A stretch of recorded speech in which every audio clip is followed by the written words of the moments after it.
I made $1,000 on Twitter a couple of years ago as a medical student, and I feel weird about it.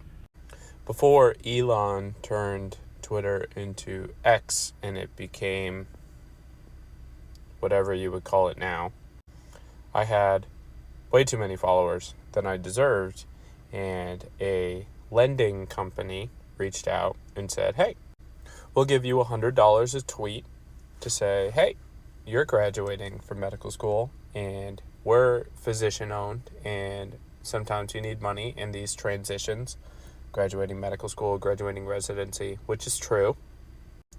And they framed it as, we're here to help you, not we're here to run a business that's highly lucrative.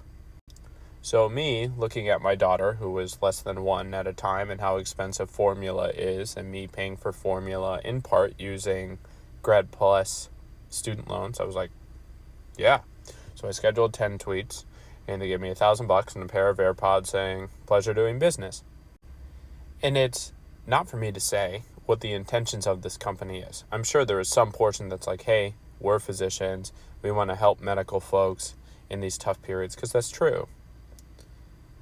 But part of me wishes they were a little more honest of what was in it for them. They were benefiting much more than $100 a tweet from the audience that I had built on the goodwill of medical people wanting to know mnemonics or silly ways to get points on step 1 or step 2.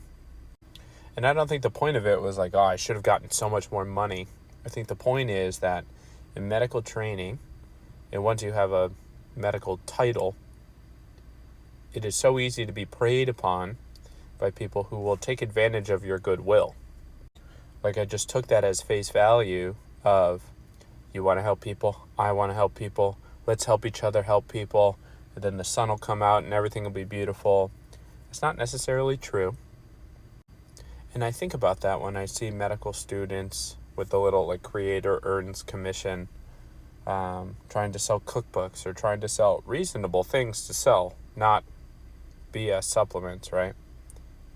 That it's hard to unring that bell when you use your medical training or the stature you have as a medical professional to make money from people on the internet, over TikTok or social media or whatever. And I don't really know where that line is. I've seen like Dr. Mike on YouTube, he'll have a sponsored post from like a paper towel company. Cool. Then you'll see dermatologists sponsored by certain brands of moisturizer and sunscreen.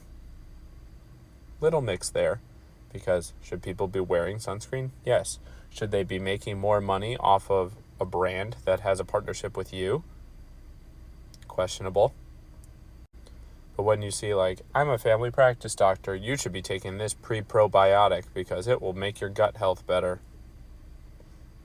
A little less ideal, probably.